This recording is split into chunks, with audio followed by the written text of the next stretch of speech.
நம்மளுடைய தொண்டு நிறுவனத்தினுடைய பெயர் அகஸ்தியா தொண்டு நிறுவனம். இது திண்டுக்கல்லில் அமைந்துள்ளது. நமக்கு நிறைய நோக்கங்களும் செயல்பாடுகளும் திட்டங்களும் உள்ளன. அதில் ஒரு முக்கியமான திட்டம் பணிபுரியும் பெண்களுக்கு பாதுகாப்பு வழங்குதல். என்ன பாதுகாப்பு என்றால் பாலியல் தொல்லையிலிருந்து பாதுகாப்பு வழங்குதல்.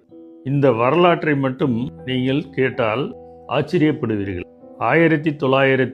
1997 ராஜஸ்தான் மாநிலத்தில் சமுதாய சேவை செய்யக்கூடிய ஒரு பெண், சோஷியல் ஒர்க்கர், ஒரு கிராமத்திற்கு சென்று சமூக சேவை செய்து கொண்டிருந்த போது அவர் பல நபர்களால் கற்பழிக்கப்பட்டார்.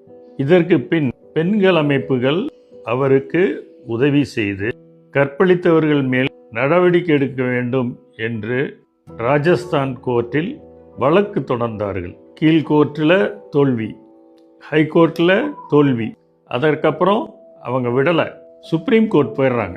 சுப்ரீம் கோர்ட்டில் நம்ம ராஜஸ்தான் அரசாங்கத்துக்கு எகெயின்ஸ்டாக கேஸ் நடத்துகிறாங்க.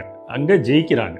அவங்க ஒரு சட்ட வரைவு முறையை கொண்டு வந்து 10 பெண்களுக்கு மேலே ஒரு நிறுவனத்தில் பணிபுரிந்தால் இன்டர்னல் கம்ப்ளைண்ட்ஸ் கமிட்டி என்று உருவாக்க வேண்டும் என்று கூறிவிட்டனர். அது இப்போது நடைமுறைக்கு வந்துவிட்டது. இந்த பாதிக்கப்பட்ட பெண் 97 போராடி வந்தார்.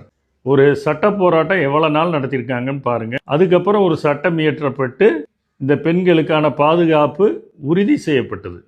இது வரலாறு. இதன் தொடர்ச்சியை அடுத்த பாகத்தில் பார்க்கலாம்.